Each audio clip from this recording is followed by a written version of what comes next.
El Evangelio es el poder de Dios para salvación. No nos avergoncemos de él. Hemos llegado a un punto de retorno, a un punto donde solo existe una opción: de regreso a la cruz.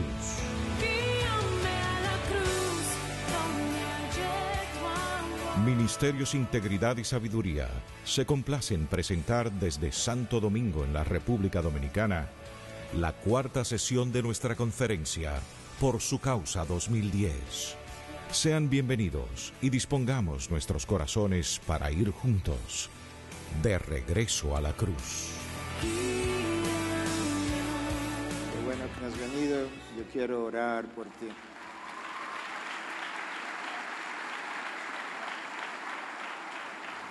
Padre, te alabamos y bendecimos. Y en cada hora, en cada día, tú has traído un expositor que al fin de cuentas nosotros no somos más que vasos. Y queremos ser micrófonos en tus manos a través de los cuales tú puedas hablar. Yo quiero pedirte en esta hora que tú puedas tomarlo en tus manos, tal cual yo tengo este micrófono en la mía, y que tú puedas hablar a través de él a tu pueblo. Hay cosas que él ha preparado, hay cosas que él ha recordado, cosas que ha plasmado, pero al fin de cuentas, Dios, si el Espíritu de Dios no fluye a través de nosotros,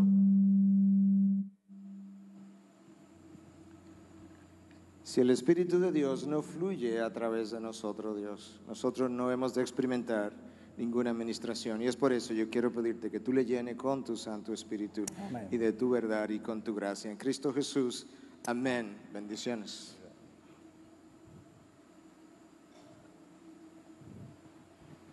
Es la primera vez que tengo un micrófono de esto.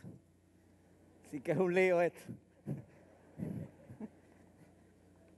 Un hombre del campo con un micrófono cibernético, ya usted sabe.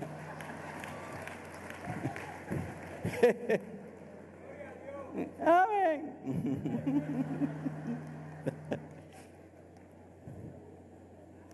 Estoy en una posición bien difícil porque antes de mí han pasado 4 Mercedes-Benz. Y ahora le toca un carrancho del concho. Así que ya usted sabe. Pasó Piper, David Michael, Miguel Núñez, Sujel Michelén y ahora Rochita. Pero agradezco el cariño. Todo el que me ve, estoy orando por ti.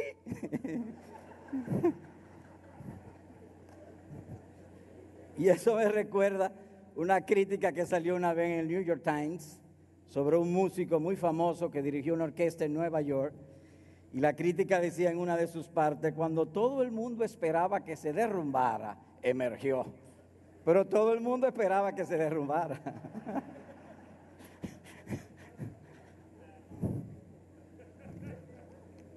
Así que quisiera hablar mucho y como dilatar el tiempo. ¡Qué compromiso! Bien. Quisiera también expresar nuestra gratitud.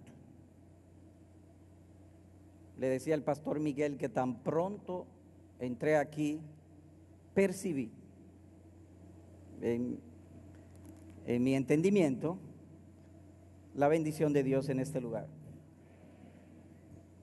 Y en particular el cariño, el amor, el servicio de tantos jóvenes. Y algunos jóvenes bien plantados, hermosos, y muchachas lindísimas.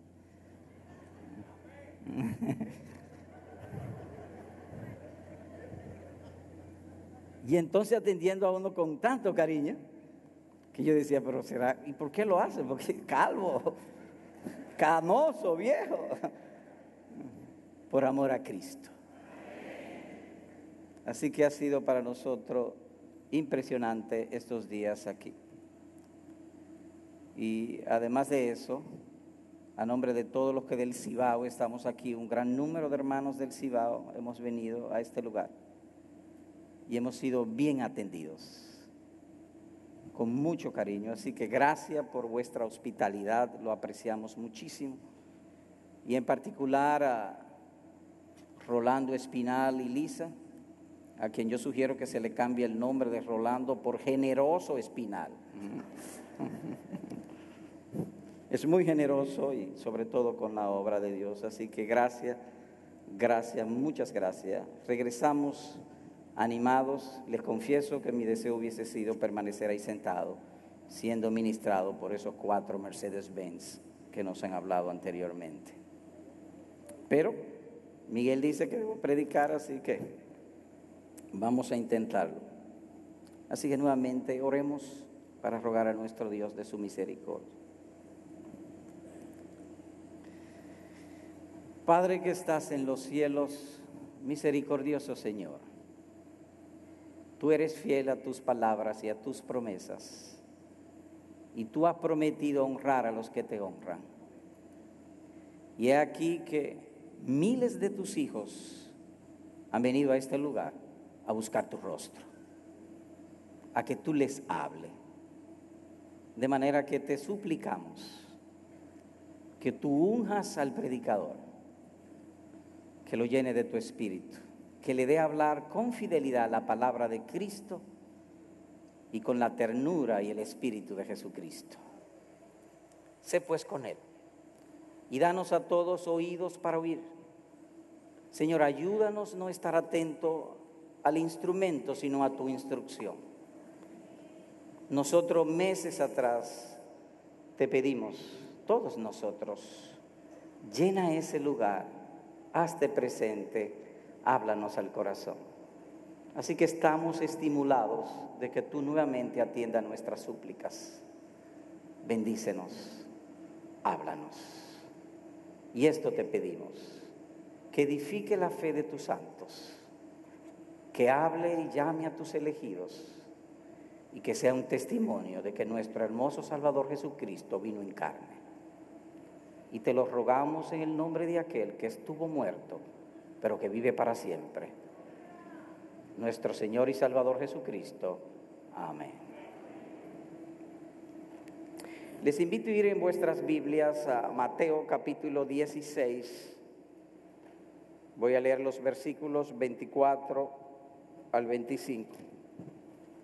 Se nos ha indicado hablar de vivir bajo la cruz. Así que leo.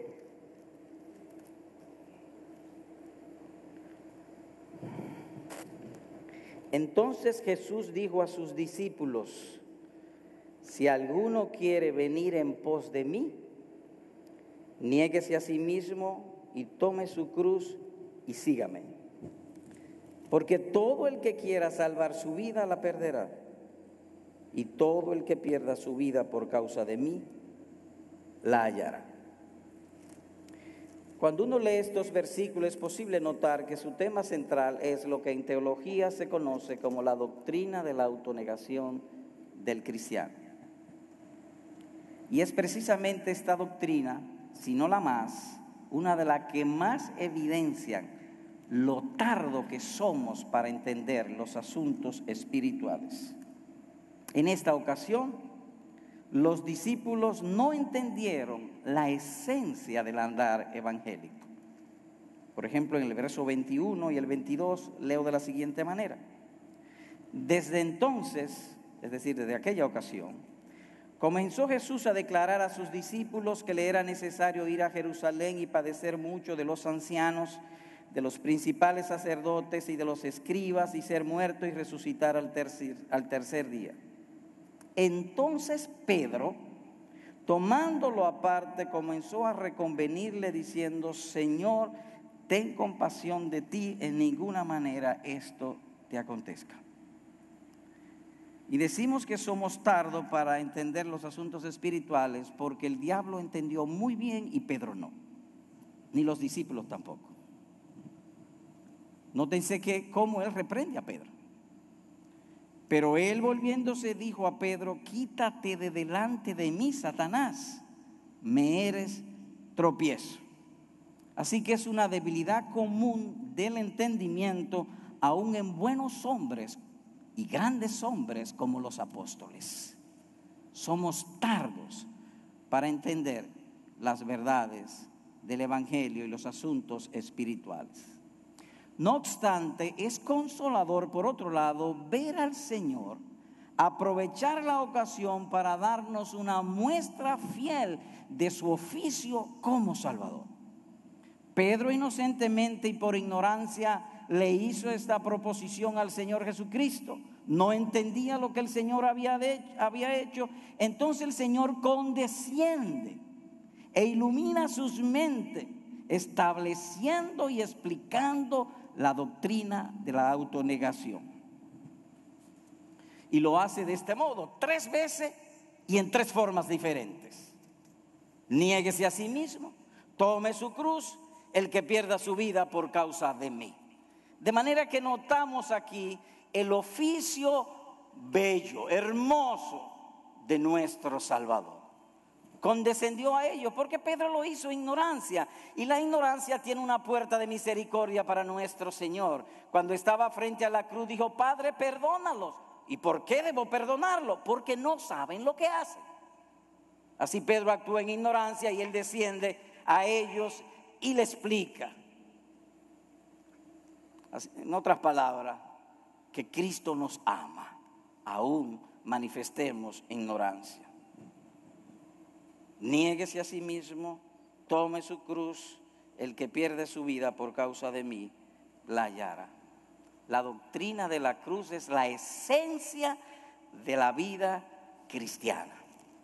No fue entendida por los apóstoles, y se agrega a esto que la profecía del Nuevo Testamento predice que a medida que se acerca el Señor Jesucristo, esa doctrina muchos la menospreciarán. Dice en una de sus partes: también debes saber esto, que en los postreros días vendrán tiempos peligrosos. Y el apóstol allí usa 2 expresiones que indican superficialidad de entendimiento: comezón de oír y se volverán a las fábulas. Así que hemos de hacer especial esfuerzo en entender acerca de esta doctrina. Cuando se nos anunció el tema de esta conferencia, todos nosotros saltamos, por así decirlo, de alegría, porque es un tema vital, esencial. Ahora bien, cuando uno lee en el texto, se ven allí 2 asuntos, es decir, cuando uno lee los versículos 24 y 25. Por un lado, un deber: tome su cruz cada día. Y por el otro lado, una promesa: el que pierda su vida por causa de mí, la hallará. Y nuestro sermón, lo intentaremos enseñar de esa misma manera. Primero, viviendo bajo la cruz. Y segundo, la promesa de vida. Empecemos con lo primero: viviendo bajo la cruz. Hemos visto que cuando la mente natural oye acerca de esta doctrina, el prejuicio se levanta, hay un mal entendimiento y uno tiende a concluir que es una doctrina perjudicial. Señor, que esto no te acontezca. Es decir, si le acontecía al Señor, ellos también serían afectados. Por lo tanto, y siendo así, debemos averiguar qué significa vivir bajo la cruz. Y lo haremos pues haciéndole una pregunta: ¿qué significa llevar la cruz? Esta brisa aquí no está fácil. El pastor, un paréntesis, el pastor Piper me decía: oye, qué sabio fuiste, metiste los papeles en un plástico, pero no se huele igual.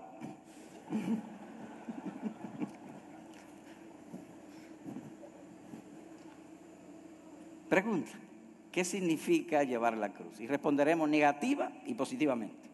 Negativamente: no es negarnos a los deseos como ser humano o criatura racional de Dios. Y no lo es, porque el apóstol Pablo sentencia en otro lugar: todo lo que Dios creó es bueno y nada es de desecharse si se toma con acción de gracia. Y agrega: todas las cosas me son lícitas, mas yo no me dejaré dominar de ninguna. Así que no tiene que ver con eso. Tampoco es, como dicen algunos filósofos orientales, que la felicidad es ausencia de deseo. Ausencia de deseo es un asunto imposible. Lo que debemos hacer es clasificar los deseos en buenos y malos, perseguir los buenos y desechar los malos. Así que no es tampoco eso. Tampoco es negarnos al gozo o a la alegría. Jesús se regocijó en el Espíritu y excusó a sus discípulos de que no ayunasen porque Él estaba de fiesta, de boda con su iglesia. Así que ninguna de esas cosas es. Tampoco es someterse a mandamientos y doctrinas de hombres tales como no maneje, ni guste, ni a un toque. No es esa rigidez que enfatiza el fariseísmo moderno. Así que en breve, la cruz no tiene que ver con asuntos terrenales o externos. No tiene que ver con eso. Es más bien con la salud del alma. No tanto con lo terrenal, es un asunto espiritual. Porque recuerden ustedes cómo reprendió a Pedro, que piensa solamente en lo terrenal. Así que no, negativamente no es eso. Ahora, positivamente, ¿qué es? Bueno, si examinamos el orden del contexto, pudiéramos llegar o intentar sacar una definición. Así que vamos a ir al orden del contexto. Versículo 16, la confesión de Pedro. Tú eres el Cristo, el Hijo del Dios viviente. Tú eres Dios manifestado en carne. Tú eres el Rey de Israel. Tú eres Emmanuel. Tú eres el Mesías. Le confesó, tú eres el Hijo de Dios. Le confesó Pedro. Versículo 21. Desde entonces comenzó Jesús a declarar a sus discípulos que le era necesario. En otras palabras, sí, Pedro, tú has confesado correctamente, Dios te lo reveló, yo soy el Hijo de Dios. Es necesario que yo me crucifique, para ponerlo en lenguaje más explicativo, en Jerusalén. Aún yo siendo el Hijo de Dios, voy a descender, me voy a humillar hasta lo sumo por la gloria de Dios Padre. Pedro entonces, cuando él le dice eso, como hemos leído, Señor, ten compasión de ti, en ninguna manera esto te acontezca. Jesús le había dicho a él que le era necesario. Sin embargo, Pedro le dice que no te acontezca, como si no lo hubiese oído.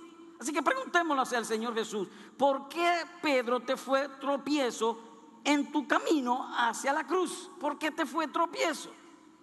Y él responde, porque no pones la mira en las cosas de Dios, sino en las de los hombres. Porque la reacción de Pedro denota un interés terrenal en contra del propósito celestial del Señor Jesucristo. Así que eso es visto rápidamente.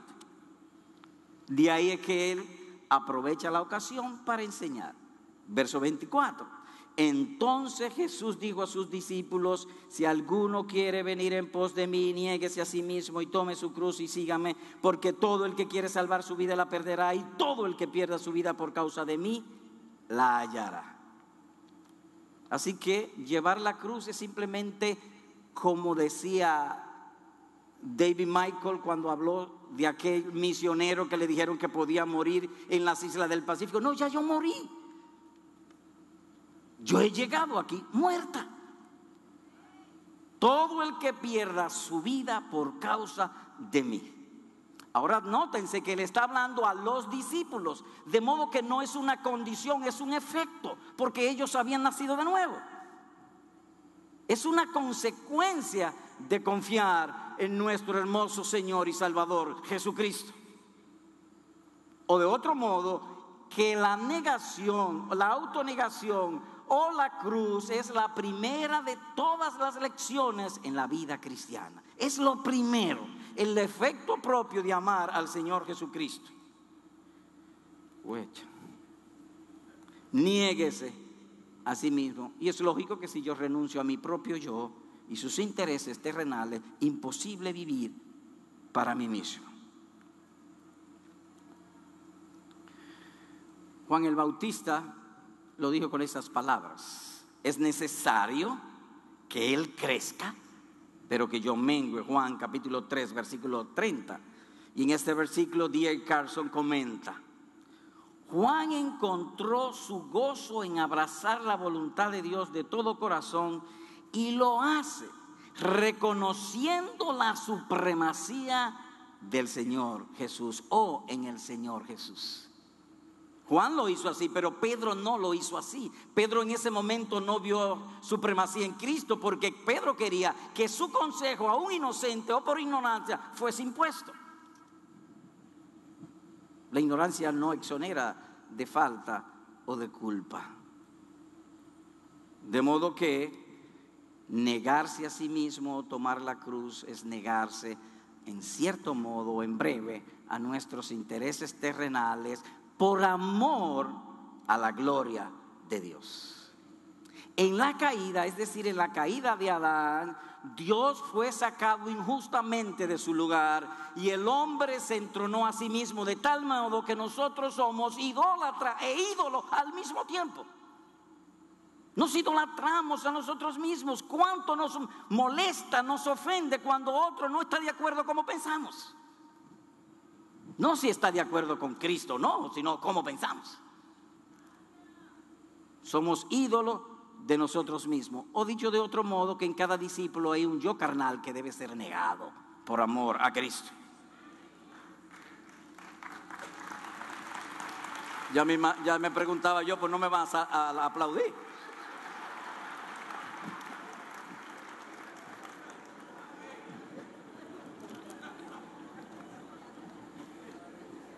Si no me lo dan, tengo que pedirlo. Bien. Entonces estamos en condición que podemos sacar una definición o intentar una definición de lo que es esta autonegación o llevar la cruz. Así que voy a leer algo que he apuntado. La autonegación no es una renuncia a mi bien o a mi felicidad, sino renunciar a mi método para la obtención de mi felicidad y en cambio poner toda mi confianza en el método divino, el cual puede traer aflicción, pero óigame bien, nunca perjuicio. Puede atraer tristeza, aflicción, pero nunca prejuicio. Y nuestro Señor Jesucristo es sumo ejemplo en eso. No se haga según mi voluntad, sino la tuya, por lo cual el Padre le exaltó hasta lo sumo. Así que negarse a sí mismo es básicamente con el método. Quisiera ahora traer varias ilustraciones de las Escrituras de lo que es renunciar a su propio avance, brillo, ascenso o gloria terrenal a cambio de que Dios sea glorificado. Y así está escrito: ya no vivo yo, mas vivo Cristo en mí. Y lo que ahora vivo en la carne, lo vivo en la fe del Hijo de Dios. Gálatas capítulo 2, versículo número 20. El apóstol Pablo dice: ya no vivo yo, ahora lo vivo en la fe. No son mis consejos, mis propios consejos los que prevalecen, sino los consejos de Cristo en mí. O vivir en la fe. Eso sería autonegación. Pero esta obra de autonegación requiere una labor de consideración o de meditación o de lo que decimos nosotros, darle mente. Porque tú no puedes negar algo que no hiciste. Tú niegas lo que hiciste. En otras palabras, viene la tentación, viene el mal pensamiento, viene la posibilidad de avance terrenal o lo que fuese, y tú lo piensas, lo consideras y lo niegas para hacer la voluntad de Cristo. El caso de Abraham: en Isaac te será llamada descendencia. Dios le dice un día: sacrifica a tu hijo Isaac. Y él se negó a sí mismo, tomó el método divino. Y en su corazón él mató a Isaac. Es decir, que él puso el muchacho, él levantó el cuchillo y el ángel dijo: no lo hagas, porque ya él había autorizado, había decretado en su propio corazón hacerlo. Ya él tenía la mano levantada, solamente faltaba bajarla. Él había hecho todo como Dios había dicho. Se negó a sí mismo. Es decir, el avance de él o su método de ser feliz para siempre lo hizo según la voluntad de Dios. O tomó la supremacía del Señor, como dice a veces el pastor Pike. Otro caso, en la iglesia de los Corintios. Por cierto, es ya una falta en vosotros que tengáis pleitos entre vosotros mismos. ¿Por qué no sufrís más bien el agravio? ¿Por qué no sufrís más bien el ser defraudado? Primera a los Corintios, capítulo 6, versículo 7. Así que, en breve, eso sería la autonegación. Y aquí entra la parte, porque hemos dicho que no es una condición, es un efecto. En la gracia de Dios, amados hermanos, se requiere la colaboración del creyente. La gracia tiene dos partes: Dios sin nosotros, lo que fue expuesto magistralmente por el pastor Pipe en la sección anterior, y Dios con nosotros. La autonegación es Dios con nosotros, el poder de la gracia en nosotros para glorificar su bendito nombre. Es la manera de dar gloria a Dios. Pero en esto también hay que dar una precaución. Lo sutil que es, óyeme, ¿qué hago?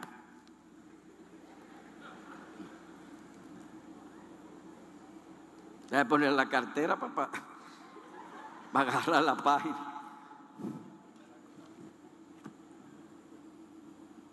Y no se puede para que se abanique, pues si se apaga ese, se apagan todos. Entonces, cibaeño exigente, a veces. Hay una precaución que debe ser tenida en cuenta, porque el enemigo es muy sutil. Me impresionó eso que decía el pastor Piper. Sí, hay un diablo, hay demonios, y siempre está tratando de trabajar en contra de nosotros, que no demos gloria a Cristo. Y siempre, como en el caso de Pedro, nos va a parecer que somos más inteligentes y más sabios que Dios, y se nos ocurre algo más sencillo, más cómodo, un atajo, para no darle gloria a Dios y no llevar la cruz. El caso de Adán. El enemigo le dijo: sabe Dios que el día que comáis de él serán abiertos vuestros ojos y seréis como Dios, sabiendo el bien y el mal. Y le creyó. Vio avance terrenal, seréis como Dios, te va a independizar de Dios, ya no será como, no necesitará Dios para tu felicidad. Eso es lo que hace el pecado. Y despreció lo espiritual. Y desde Adán procuramos siempre lo mismo. Otro caso, el caso del fariseo en el templo. Oigan esto. Lucas 18, 12. El fariseo puesto en pie oraba consigo mismo de esta manera: ayuno 2 veces a la semana, doy diezmo de todo lo que gano, no soy fornicario como aquel publicano. Le vamos a hacer pregunta al fariseo: fariseo, ¿tú te niegas a ti mismo en la oración? Sí, yo oro. Fariseo, ¿tú te niegas a ti mismo en ayunar? Sí, me eximo de comer y ayuno. Él se estaba negando a sí mismo. Y en dar, sí, también lo primero que saco cuando entra el dinero es el diezmo para la iglesia. Y con los deseos de tus ojos y tu codicia, no soy fornicario, me abstengo, me niego a mí mismo. Es verdad que soy tentado, pero no caigo en eso. Él se negaba a sí mismo. ¿Pero por qué se negaba? Usando los asuntos espirituales para avance terrenal. Hay gente que da dinero, que deja los empleos para trabajar, pero para hacer brillo de ellos, no de Jesucristo.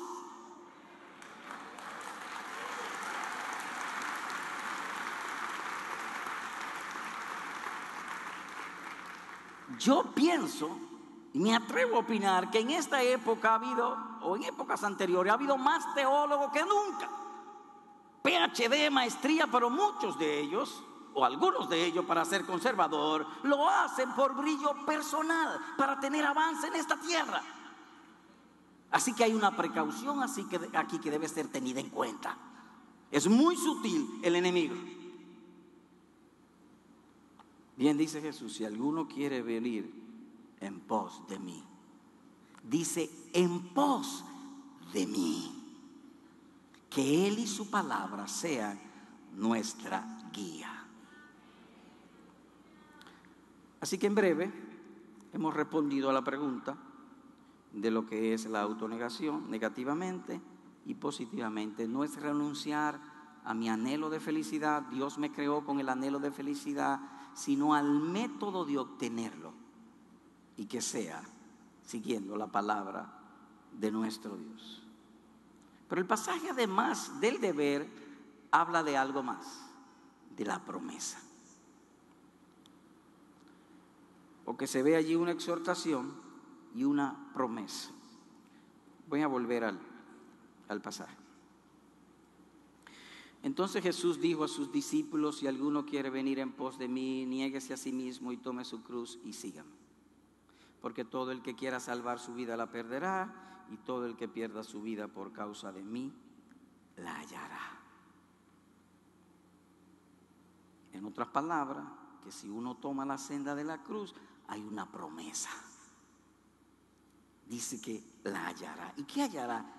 La vida. Así que vamos a llamar al Señor Jesucristo y le vamos a hacer dos preguntas. ¿Cuál es esta vida? Y segundo, ¿por qué seguir a Cristo? Bueno, el pasaje lo dice claramente: es una vida libre, salvada del pecado. Es una vida que si usted consigue toda la fortuna y toda la riqueza de la tierra, no hay manera que usted pueda comprar su salvación. No hay manera, no existe. Es una vida salva del pecado, de vivir para la gloria de nuestro Dios. Es cierto que buscando tu propio avance terrenal pudiera obtener dinero, riqueza, fama, conocimiento, poder, todo eso. Pero la vida que ofrece Cristo es gozo, deleite, alegría inefable y gloriosa, ahora y por la eternidad.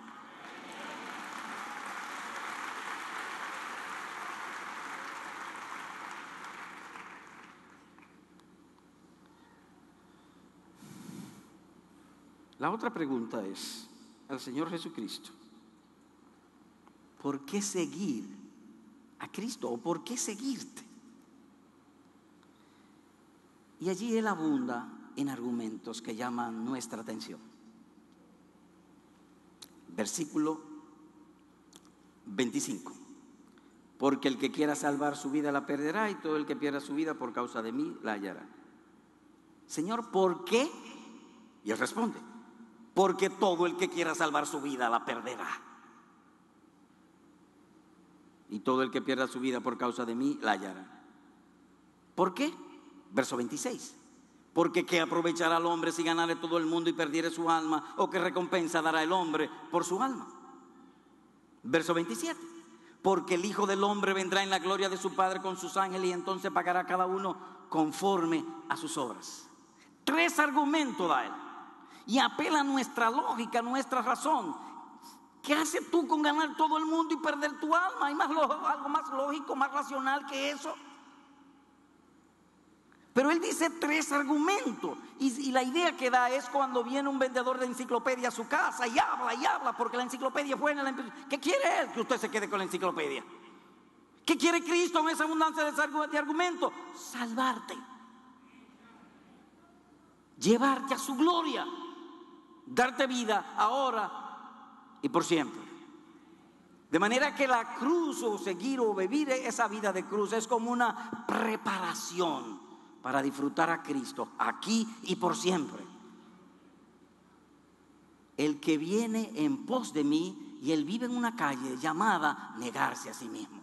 Nadie puede ver a Cristo si no vive en esa calle, negándose a sí mismo.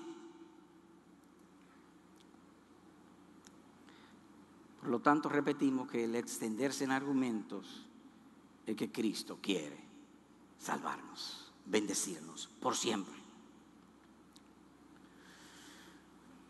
Voy a traer a vuestras mentes algunas ilustraciones bíblicas sobre esto. Hubo un hombre cristiano, un cristiano destacadísimo, y siempre vivió negándose a sí mismo, bajo la cruz. Y dijo esto: como entristecidos, mas siempre gozoso. ¿Qué fue lo que dijiste? como entristecidos, mas siempre gozosos. Él dice que cuando uno camina en la cruz, la tristeza pierde poder. ¿Y de dónde usted saca que pierde poder? Bueno, pues él dijo como entristecido. No es triste, es como entristecido. Imagínese que yo le diga a usted, Juan vive como un rico. ¿Juan es rico? No, él vive como un rico, pero no es rico. De la misma manera, cuando el apóstol Pablo dice, como entristecido, mas siempre gozoso, está diciendo que andar en la cruz endulza la tristeza de tal manera que la amargura se le va.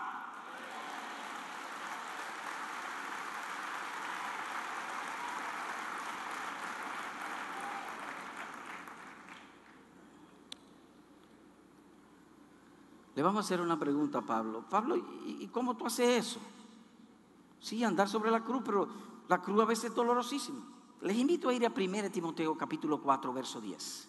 Si tienen sus Biblias ahí. 1 Timoteo capítulo 4 y el verso 10.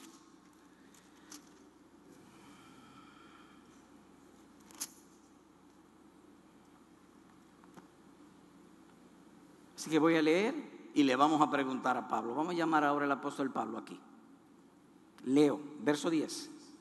Que por esto mismo trabajamos y sufrimos oprobios, porque esperamos en el Dios viviente, que es el Salvador de todos los hombres, mayormente de los que creen.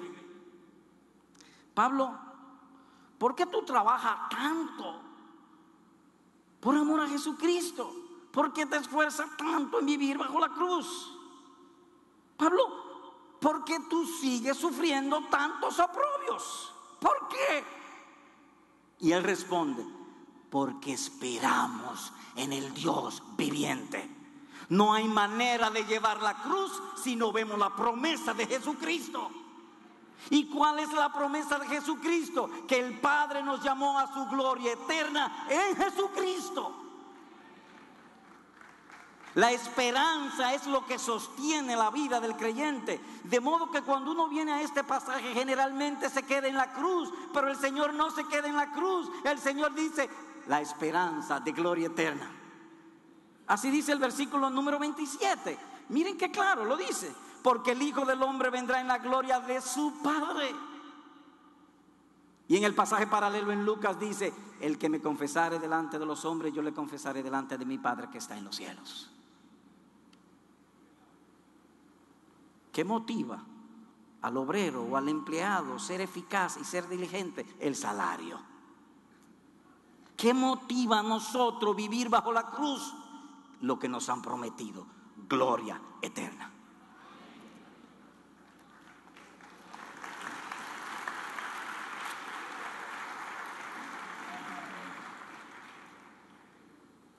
El otro caso, Moisés.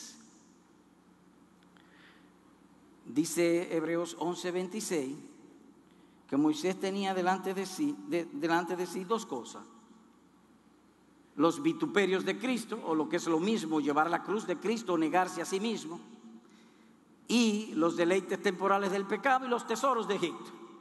Vamos a ubicarnos con los tesoros de Egipto. Él tenía delante de sí la cruz de Cristo por un lado, para ponerlo en lenguaje adaptado a lo que estamos hablando, y por el otro lado la promesa de Dios. Y nosotros leemos que Él escogió la cruz de Cristo y no los millones que podía encontrar, millones de euros y de dólares que podía encontrar en Egipto. Le vamos a preguntar a Moisés: Moisés, ¿por qué lo hiciste? Y él responde: porque yo tenía puesta la mirada en el galardón. ¿Y cuál es el galardón? La gloria eterna.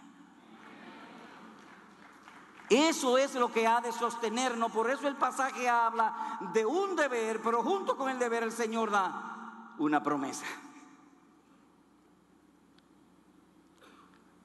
De modo que, volviendo a lo anterior, amados hermanos, cuando uno oye este asunto de la cruz, suele surgir en el corazón usualmente una disposición como si Cristo quisiera dificultar nuestras vidas. Y no es así. Lo que sucede es que la meta del pensamiento divino para con nosotros no es solamente el presente estado de gracia, sino llevarnos a la gloria del Padre. Hermanos y amigos, hay gloria de pelotero famoso, hay gloria de artistas, hay gloria de políticos, hay gloria de gobernantes, hay gloria de reyes, hay gloria de reinas, de reina de belleza y de muchísimas reinas. Hay gloria de todo eso. Y que son vanagloria. Lo que se nos ha prometido es la gloria del Padre. ¿Puede usted explicar lo que es la gloria del Padre? No, no puedo. Solamente por fe puede uno entender eso y ser movido a amar a Jesucristo y tomar su cruz cada día.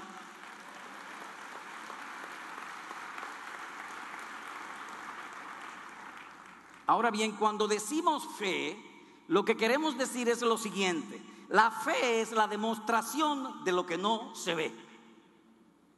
Me explico. Hubo un hombre llamado Isaac Newton que descubrió la ley de gravitación universal, o hay una fuerza entre todos los planetas que los mantiene en su sitio, la ley de gravitación universal. Él la descubrió, pero nadie le creía, él tuvo que demostrarlo. Después que lo demostró, entonces la gente le creyó y comenzó a aplicar esa ley. En el caso de Dios, como Él todo lo que Él quiere, Él lo hace. La fe es la demostración sin pruebas de que la gloria del Padre nos pertenece. Y cuando Él le habla a un corazón lo cree y actúa y ama vivir bajo la cruz.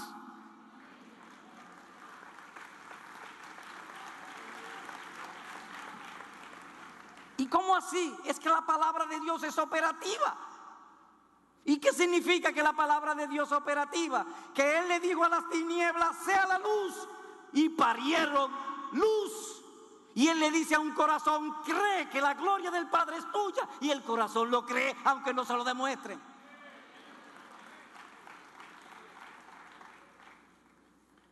El asunto es que Dios ha comprometido todo su poder y sabiduría hasta llevarnos a la posesión de esa gloria. Señor predicador, pero entonces si a mí pertenece la gloria, y entonces ahora, bueno, ahora es por fe, es por revelación. El gozo del creer es un gozo inefable y precioso, pero es por fe, es creer. Allá será en posesión o en disfrute. Así que viendo todo esto, y abundo en el asunto de la promesa, para que no sea fácil llevar la cruz, porque ese es el espíritu con que Cristo habla aquí. No es simplemente cruz, es para asemejarnos a su Hijo, que vale más que 10,000 mundos, que tomó su cruz, y nosotros debemos seguirle en esa misma calle de tomar su cruz. Como está escrito: cuando Cristo vuestra vida se manifieste, entonces vosotros también seréis manifestados con Él en gloria. Vuestra vida ahora, mientras en este periodo de gracia y de fe, está escondida con Cristo. Cuando Él venga, se manifestará esa vida de gloria. Y el mismo apóstol agrega en otro lugar: os llamó mediante nuestro evangelio para alcanzar la gloria de nuestro Señor Jesucristo. Hermanos, ciertamente que cuando uno ve esto, le dan deseos de llorar de gozo. Así que públicamente debo pedir perdón por no tener una fe suficiente que me mueva a que mis ojos se humedezcan de gozo, de alegría, de que la gloria del Padre nos pertenece. Volvamos pues a la cruz. Quisiera traer 3 aplicaciones breves sobre esto. Hermano, esta gloriosa experiencia testifica la excelencia de vivir bajo la cruz. Este es el centro del cristianismo: vivir bajo la cruz como la senda que lleva a la felicidad de deleite presente y eterno. Estas promesas, la seguridad de sus principios, la hermosura de sus doctrinas nos llevan a depender de Jesucristo. Y Él es tan tierno, tan amable, que condesciende, nos los explica, nos trae argumentos para ganar nuestro entendimiento y llevarnos a su obediencia. Qué hermoso vivir bajo la cruz. Vivir bajo la cruz, amados hermanos, tiene por objeto dos cosas: ser vestido con la gloria de Dios y nuestra salvación. Por lo tanto, si en algún momento te asalta el temor a la muerte, el vivir bajo la cruz va a traer sobre tu corazón y sobre tus labios este canto: para mí el vivir es Cristo y el morir es ganancia. Así como Cristo vio la ignorancia de ellos y descendió a ayudarlo, así mismo va Él a hacer con todos los que vivan bajo su cruz. Nos pondrá a cantar que sus caminos son caminos deleitosos y todas sus veredas paz. Ahora, del pasaje se desprende algo más, que podemos buscar las recompensas de la promesa de Dios sin pecar. Explíquese. ¿De qué habla el Señor Jesucristo aquí? Bueno, Él habla de la cruz. ¿Y cuál es la promesa? Una vida gloriosa. Entonces podemos inferir que en la cruz de Cristo Dios ha unido su gloria con nuestro beneficio. Esa es la cruz, ese es el evangelio. Eso es lo que quieren enseñarnos, que vivamos siempre esperanzados, que cuando se presente la cruz delante de ti, tú veas hacia adelante, no veas tu circunstancia, no sea como los hombres, más bien como Moisés, y vea el galardón que te espera de servir bajo la cruz a nuestro hermoso Señor y Salvador Jesucristo. A Él sea gloria, ahora y siempre, por los siglos de los siglos. Amén.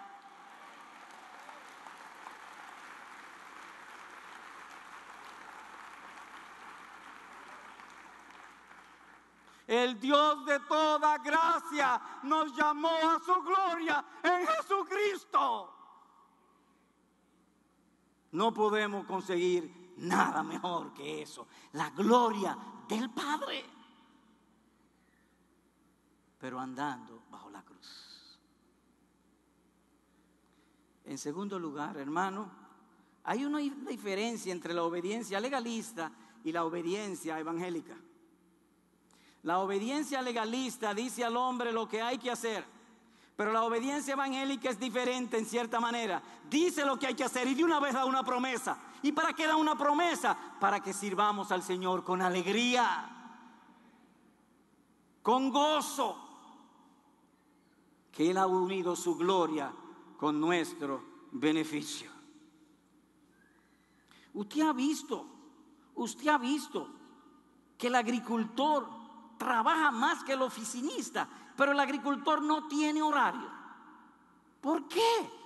Bueno, si pudiera decirse que el oficinista lo hace legalmente, él cumple un horario, pero el agricultor no lo hace así. ¿Y por qué el agricultor no lo hace así? Esperando el deleite de la cosecha. Lo que ha de mover nuestra obediencia con gozo, con alegría. En tu presencia hay plenitud de gozo, delicia para siempre. Es lo que Dios nos ha prometido. ¿Y qué nos ha prometido? La gloria del Padre en Jesucristo, viviendo bajo su cruz. Así que será el deleite en Dios lo que hará nuestra obediencia sincera, tierna, amorosa. Entiende pues que tu obediencia es para tu propio beneficio. Oigan la ternura de nuestro Salvador en otro pasaje. Vosotros sois mis amigos si hacéis lo que yo os mando. Eso es obediencia evangélica. Juan 15:14. Hacer lo que Cristo manda es obediencia, pero nos da un privilegio, ser su amigo, para que lo hagamos con gozo. ¿Y quién es tu amigo? ¿Quién es tu mejor amigo? Cristo. Nos da ese privilegio.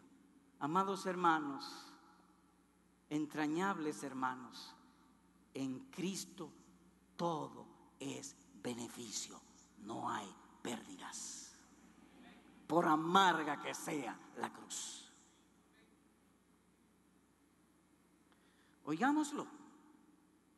Hermanos míos amados, está firmes y constantes, creciendo en la obra del Señor siempre, sabiendo, lo cual indica convicción, estando convencidos que tu trabajo en el Señor no es en vano. Sobre poco has sido fiel, sobre mucho te pondré. Entra en el gozo de tu Señor. Así que Dios nos ayude a llevar la cruz, mi cruz, tu cruz, con gozo, con alegría, para la gloria del Padre y el beneficio de su iglesia.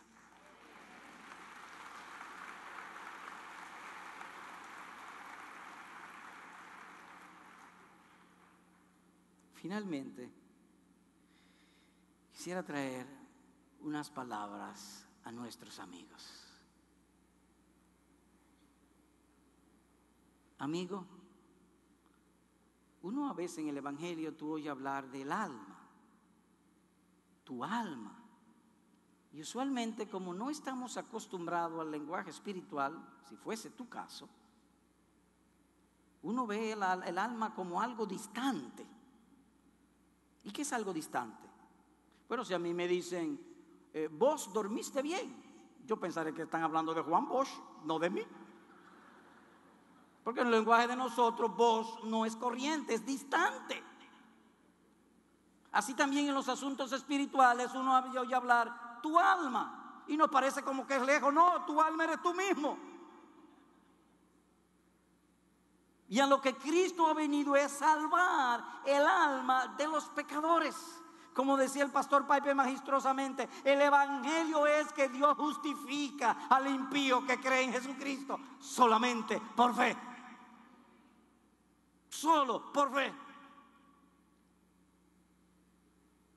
Querido amigo, amiga, niño, niña, anciano, hombre o mujer que estás aquí sin Cristo, oye la sentencia del cielo: el que quiera salvar su vida, la perderá. Pero todo el que salve, todo el que pierda su vida por causa de mí, la hallará. El que quiera salvar su vida la perderá, y el que pierda su vida por causa de mí la hallará. Y no diga usted que es una condición. Sí, lo he dicho. Perdón, que es un efecto, no una condición. Sí, eso dije. Pero estoy llamándote acerca de las promesas, lo glorioso que es el evangelio. ¿Y a dónde usted me quiere llevar? A que te arrepientas. Por más cosas buenas que tú hagas, tu paga es la muerte. No pasarás de la tumba a menos que entregue el método de obtener tu bien en las manos de Cristo. ¿Y cómo se hace eso? Confiando en Él. ¿Y cómo confío en Él? Pues ahí mismo en tu asiento. Cristo vino a salvar a los pecadores. Su oficio es salvar. Mi comida es hacer la voluntad del Padre que me envió, dijo Él. Su deleite, su agrado es salvar. ¿Cuál es la comida que más te gusta?